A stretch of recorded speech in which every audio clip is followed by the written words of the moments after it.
Sorry, everybody, I made a whole reacting video, but I forgot that there's a 15-minute limit. So, we're gonna totally give up watching. I was adopted at 15 by a group of quintuplets or whatever, and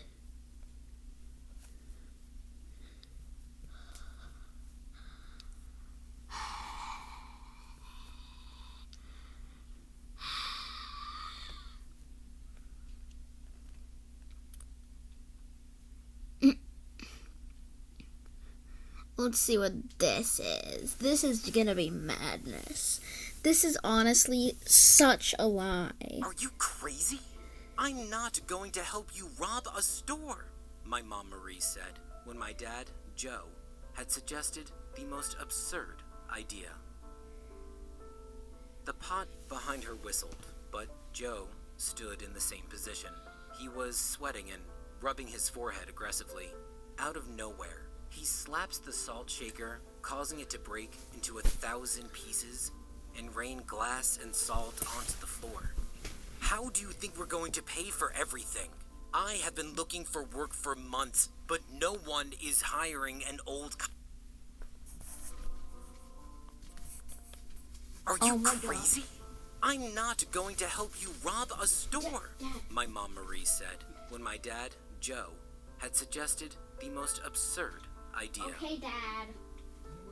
The pot behind her whistled, but Joe stood alright. in the same position. He was sweating and rubbing his forehead aggressively.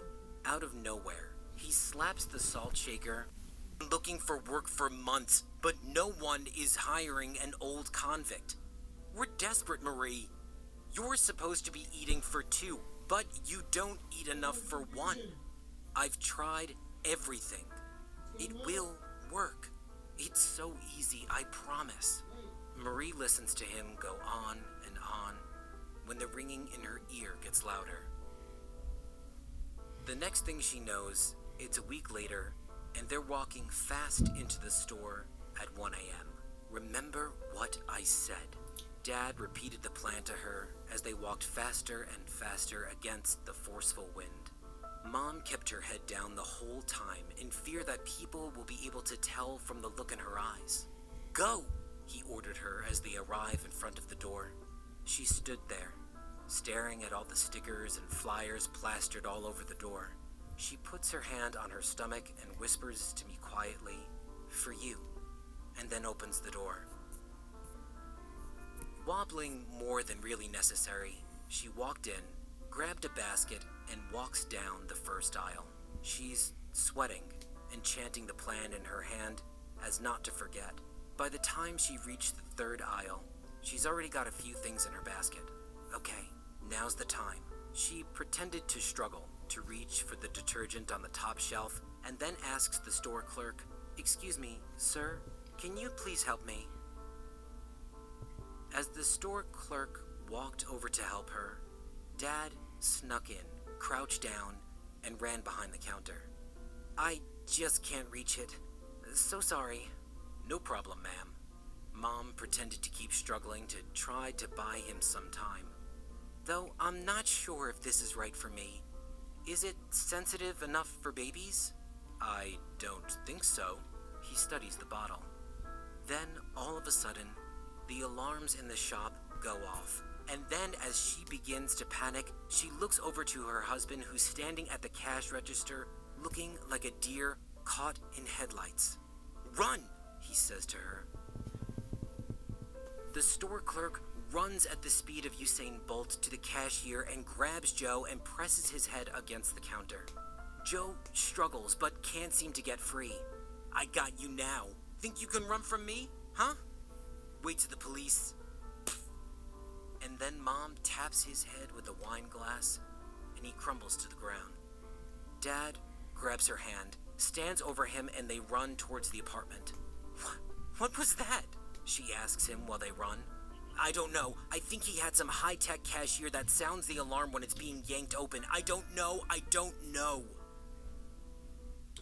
They made it safely back to the apartment, and after an hour of pacing and stressing, Dad managed to calm my mom down, and they both fell asleep. Yeah, when you At rob 4 things, you a.m., my have to wear parents like a were woken hoodie up or to something someone to banging cover up. loudly And then against you the door. burn the hoodie. It's the police. Open the door or we'll open it for you. And then, bam!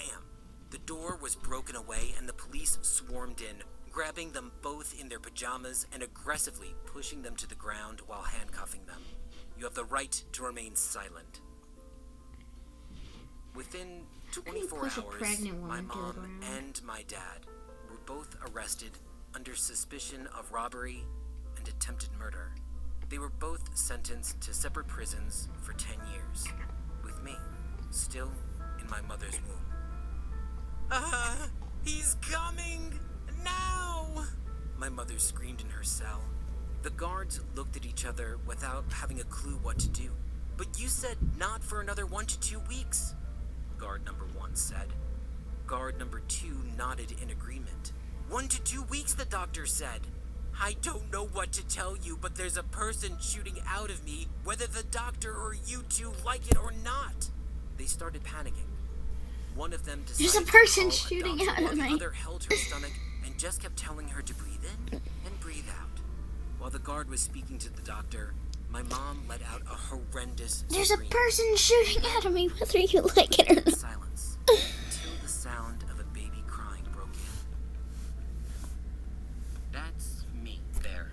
Hi, I'm Leo, and I grew up in a woman's prison. I came a few weeks early, and no one had yet a clue what they were going to do with me.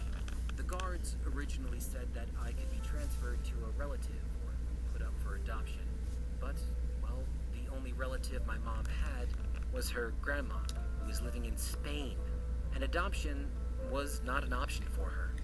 So the guard shrugged and just let me stay with my mom until she changes her mind or gets out. I know what you must be wondering. Does that mean I had to stay a decade in a prison that was for females? Isn't that illegal? Well, apparently not. 2 years went by, It is, and isn't let's it? just say it could have been worse. People knew that a woman had her 2-year-old son in prison with her, and they were talking about it a lot. The only people looking after me was my mom and these 2 very kind ladies who tried to teach me things that other kids would learn in school. I, of course, have no memory of this. The one thing I do remember them saying is to keep calm and carry on. It wasn't until 3 years went by when I started to notice something was up. How come I'm the only boy here? I asked my mom.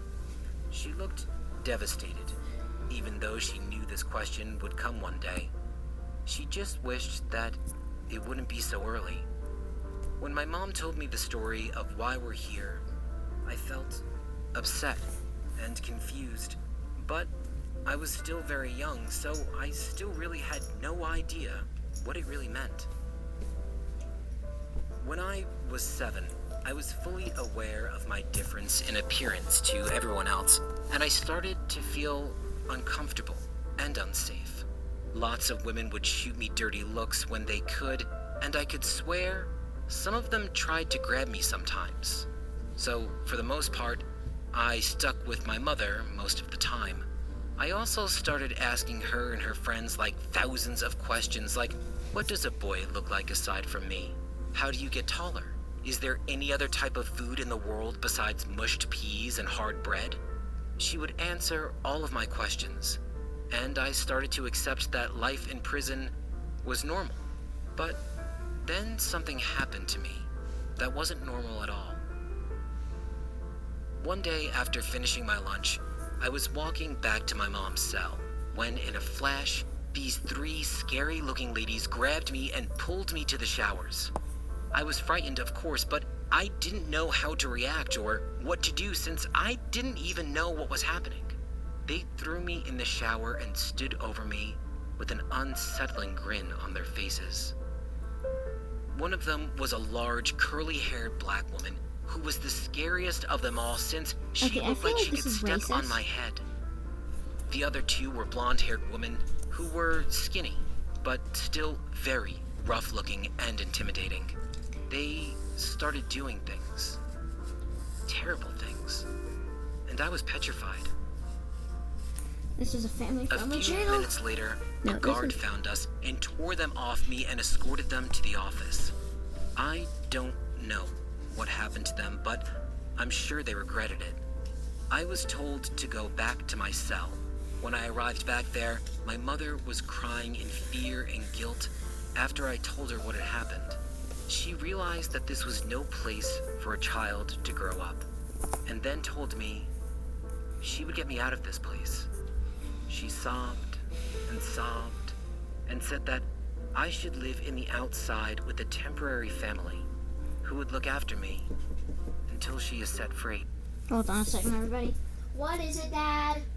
You need to get changed and get upstairs. It's really late. I'm still filming. You need to study. You can't stay up all night. Okay. Just wrap it up and you can go back and finish up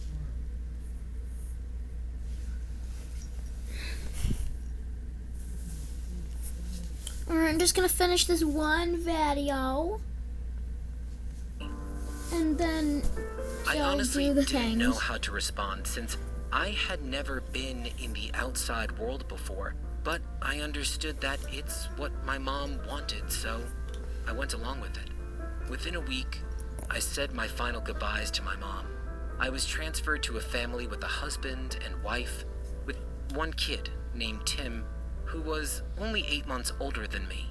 This was going to be the first time I had ever seen another kid my own age, so I was very excited. We became good friends, and I had developed a good relationship with my temporary family, but I still really missed my mom. I would see her every month in prison and tell her What? how I was doing, What's this? and would ask her again and again how much longer it would be until she was allowed out of jail. Each time, she told me less and less months, and I would get more excited about it every month. She would tell me every time I would visit her to experience life and always be happy, and that's exactly what I did. March 10th, 2015, my mom was released from prison. I'll never forget the moment she walked out of the gates and we ran to each other under the glistening sun. We hugged for 15 minutes. It was a moment that will live permanently in my mind. A lot has happened since that day. I had to wait a bit before Mom could rent a nice apartment for us to stay in Sorry, I'm and get being a really decent silent. job that paid well. I am here, But when she did, I said goodbye to my temporary